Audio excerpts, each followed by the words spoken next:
وصیت امام علی ابن ابی طالب علیہ السلام۔ فزت ورب الکعبہ، تمہیں خوف خدا کی وصیت کرتا ہوں۔ دنیا طلبی سے بچو، اگرچہ دنیا تمہارے لیے چکر لگائے۔ اس چیز پر افسوس نہ کرنا جو تمہارے ہاتھ نہ آ سکی۔ ہمیشہ حق بات کہو اور اس جہاں کی خاطر کام کرو۔ ستمگروں سے ہمیشہ لڑتے رہو اور مظلوموں کے مددگار۔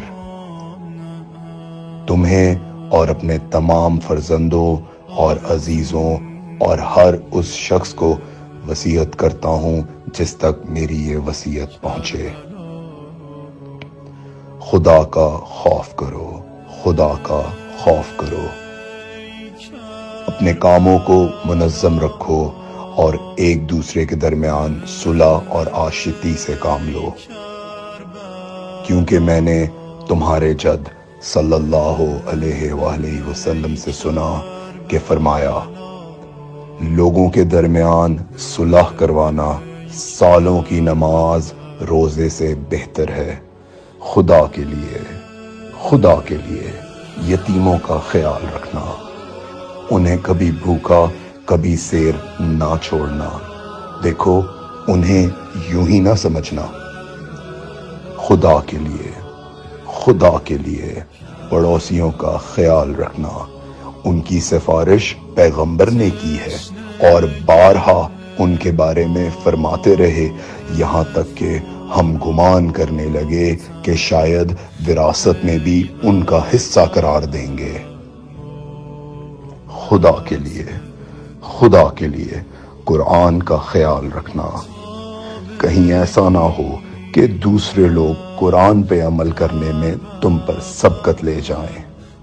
خدا کے لیے نماز کا خیال رکھنا جو تمہارے دین کا ستون ہے۔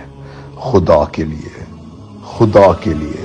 حج کے موقع پہ کہیں ایسا نہ ہو کہ خانہ خدا کو خالی چھوڑ دو۔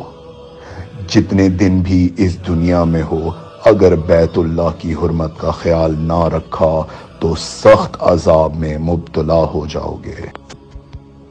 خدا کے لیے راہ خدا میں اپنے نام و جان اور زبان کے ذریعے جہاد کرتے رہنا، اور تم پر آپس میں مل کر رہنا اور ایک دوسرے کو معاف کرنا ضروری قرار دیتا ہوں۔ کہیں ایسا نہ ہو کہ ایک دوسرے سے منہ موڑ کر تعلقات ختم کر لو۔ امر بالمعروف و نہی عن المنکر کو ترک مت کر دینا، ورنہ بدترین لوگ تم پر حکمران ہو جائیں گے۔ اس وقت دعا کرو گے مگر دعا قبول نہیں کی جائے گی۔ اے اولاد عبد المطلب، میں مسلمانوں کے خون میں تمہارے ہاتھوں کو آلودہ نہ دیکھوں۔ یہ کہتے ہوئے نہ دکھائی دینا کہ امیر المومنین کو قتل کیا گیا۔ جان لو میرے قاتل کے علاوہ کسی کو میرے بدلے نہ مارنا، اور دیکھو اگر میں اسی ایک ضربت میں مارا گیا تو اسے بھی ایک ہی ضربت لگانا، اور اس کے ہاتھ، پیر اور دیگر اعضاء کو مت کاٹنا، کیونکہ میں نے رسول اکرم صلی اللہ علیہ وآلہ وسلم سے سنا ہے کہ مردہ کے اعضاء کو مت کاٹو، اگرچہ وہ مردہ کسی پاگل کتے کا ہی کیوں نہ ہو۔